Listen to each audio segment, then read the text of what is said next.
তুমি আর সোনু ক্রিকেট খেলতে আসতে পারবে না? এর মানে আজকের ম্যাচ ক্যান্সেল। ও নো!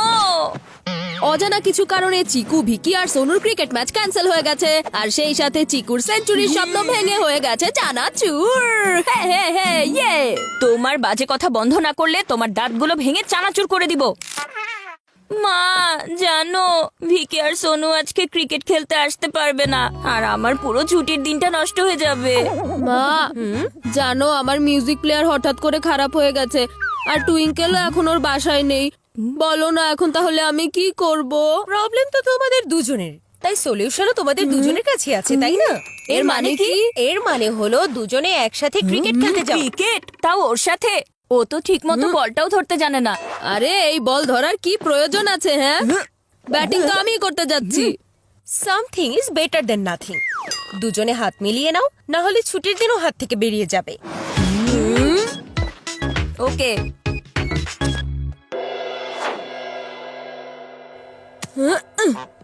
ব্যাটিং করার অনেক শখ তোমার, তাই না?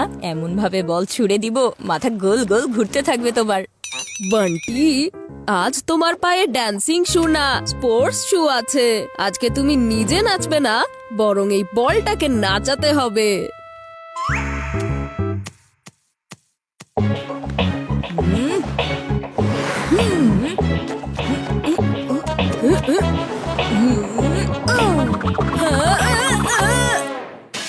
বল তো বাড়ির পেছনে চলে গেছে, কিন্তু এই কাঁচ ভাঙার আওয়াজ কোথা থেকে আসলো? আর এবার ব্যাট কোথায় গেল? লালমি আঙ্কেলের বাড়িতে। তুমি একটু বেশি করে ফেলেছো। আমি তো আজ পর্যন্ত শুধু বল দিয়ে কাজ ভেঙেছি, আর তুমি কিনা ব্যাট দিয়ে কাজ ভেঙে ফেলেছো। কারণ আমার স্টাইলটাই একটু অন্যরকম। এই, এবার ভাব দেখানো বন্ধ করো। এটা কোনো সাধারণ ব্যাট না, এটা হচ্ছে সেরা ক্রিকেটারদের অটোগ্রাফ করা ব্যাট, বুঝলে? আমাকে এখনই আমার ব্যাট ফিরিয়ে এনে দাও। আমি একা একা লালমি আঙ্কেলের বাড়িতে যাব? আরে না না না, এইসব আমাকে দিয়ে হবে না। বোকা বান্টি, এটা তো তোমাকে ব্যাটিং করার আগেই ভাবা উচিত ছিল। আমি যদি ওখানে একা একা যাই তাহলে উনি আমাকে বকা দিয়ে বের করে দেবে। আমাদের দুজনকেই যাওয়া উচিত, এই টাইম ফাইট করার জন্য না, ইউনাইট করার জন্য। ছোট ভাই, তুমি ঠিক কথাই বলেছো।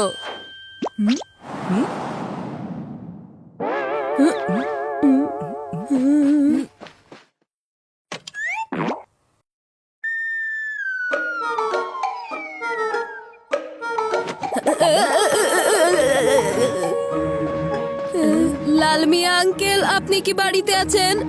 আপনি কি আমাদের কথা শুনতে পাচ্ছেন?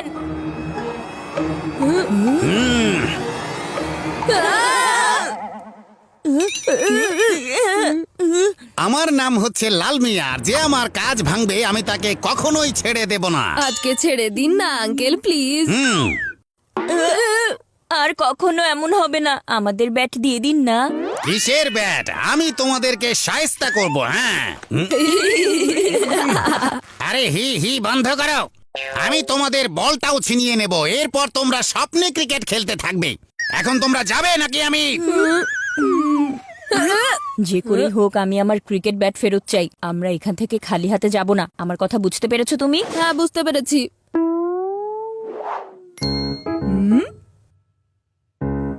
ব্যাট তুলে নেওয়ার জন্য এর চেয়ে ভালো সুযোগ পাওয়া যাবে না। আমরা চলে যাচ্ছি আঙ্কেল, চলে যাচ্ছি। এখন দেখো বান্টি কিভাবে সমস্যার সমাধান করে দেয়। এই এই দাঁড়াও, এই দাঁড়াও, এটা ফেরত দিয়ে যাও। ক্যাচ ধরো চিকু। এই তোমাদের এত সাহস কিভাবে হলো আমার এখান থেকে ব্যাট নিয়ে যাওয়ার? দাঁড়াও বলছো।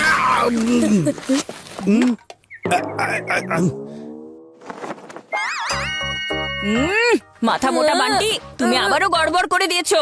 তুলে আনার কথা ব্যাট, আর তুলে এনেছো ঝাড়ু। সুইপ শট তো আর মারতে পারবে না, তাহলে এখন যাও সুইপিং করে নাও। লাল মিয়া ভাই, আপনি এত আবর্জনা ফেলে রেখেছেন কেন? 2 দিন পর পর এই দৃশ্য দেখতে হয়। আরে ভাই, মানে এইসব তো ব্যাপার হলো গিয়ে, মানে বলছিলাম কি এসব আসলে লাল মিয়া আঙ্কেল আবর্জনা ফেলে রেখেছেন ঠিকই, কিন্তু উনি বলেছেন এসব উনি নিজেই পরিষ্কার করে দেবেন। ঠিক বলেছি তো আঙ্কেল? আমি আসলে এখন কি এত ভেবে যাচ্ছেন আঙ্কেল? এই যে ধরুন আপনার ঝাড়ু, আর এখনই শুরু হয়ে যান। আচ্ছা ঠিক আছে, আমি এখনই ঝাড়ু দিয়ে দিচ্ছি। ঠিক আছে, দিচ্ছি। সব পরিশ্রমের উপর ঝাড়ু ফেলে দিয়েছো। হ্যাঁ, ব্যাট ফেরত আনার জন্য আমার কাছে একটা দারুণ আইডিয়া আছে। সেটা কি? ব্যাট রেস্কিউ করার অপারেশন।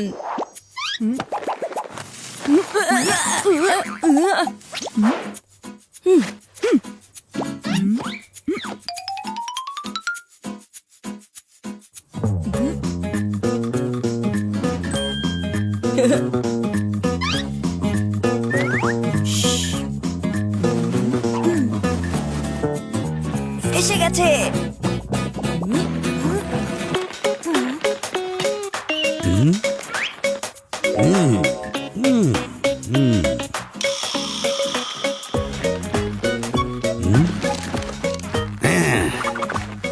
এখন আমিও দেখতে চাই এই ব্যাট এখান থেকে কিভাবে বের হতে পারে।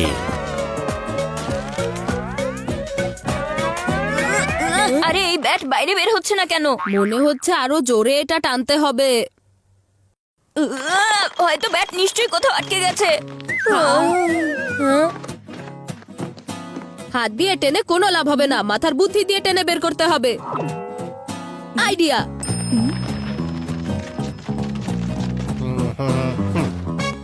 যে ব্যাটের জায়গায়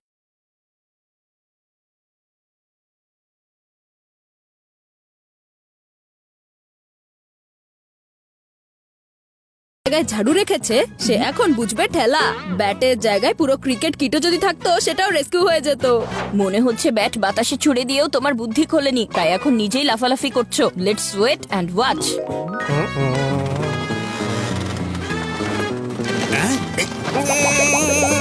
এই স্কুটার তো গতকালকেই সার্ভিসিং করেছিলাম, কিন্তু আজকে এটা চলছে না কেন?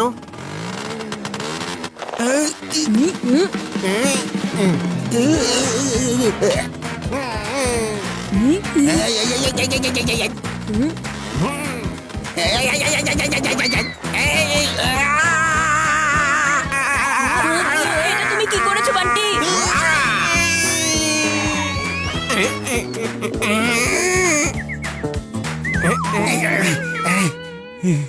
এসব কি মজা করা হচ্ছে লাল মিয়া? আপনার পায়জামার রশি যদি ঢিলা থাকে তাহলে এলাস্টিকের পায়জামা পরুন না। এখানে রশি দিয়ে খেলছেন কেন?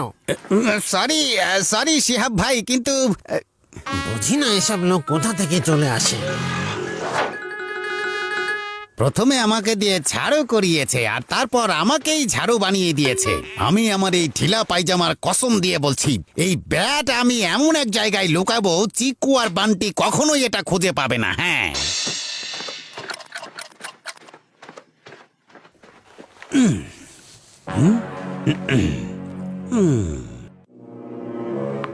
ও আরে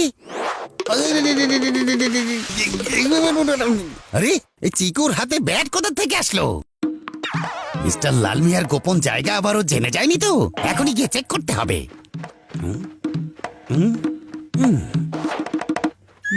আমার মনে হচ্ছে আঙ্কেল তার স্টোর রুমের দিকেই যাচ্ছেন। আমাকে সেখানে ওনার আগেই গিয়ে পৌঁছাতে হবে।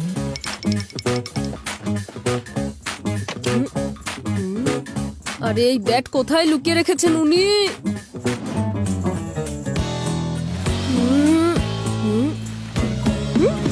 হ্যাঁ, ব্যাট পেয়ে গেছি।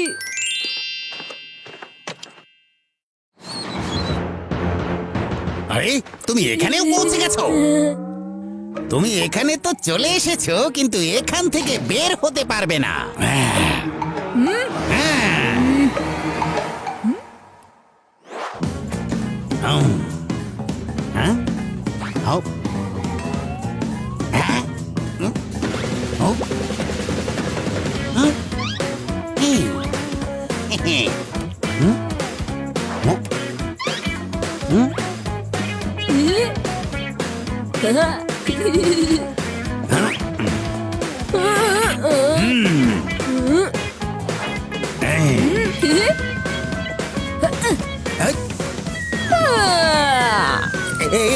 আরে বাই বাই আঙ্কেল। এই না! ও নো, এই ব্যাট তো ভেঙে গেছে। এখন চিকু ভাইয়া আমাকে ভেঙে ফেলবে। না থাকলো তোমার ব্যাট আর না বাজবে বাঁশি। আমি বলতে চাইছি তুমি আর ক্রিকেট খেলতে পারবে না।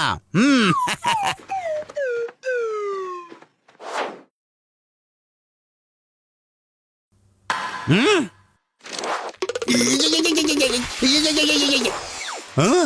আরে ওরা তো আবার ক্রিকেট খেলা শুরু করে দিয়েছে, কিন্তু ওদের ক্রিকেট ব্যাট তো আমার চোখের সামনেই ভেঙে গিয়েছিল। হ্যাঁ, লালমি আঙ্কেল, আমার হাতে যে ব্যাট দেখছেন এটাই হচ্ছে আসল ব্যাট।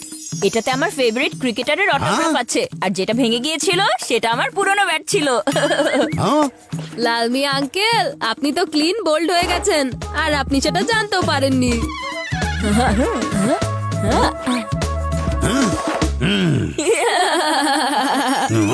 চিকু চচ্চড়ি, এখনই বলটাকে মেরে দেখাও।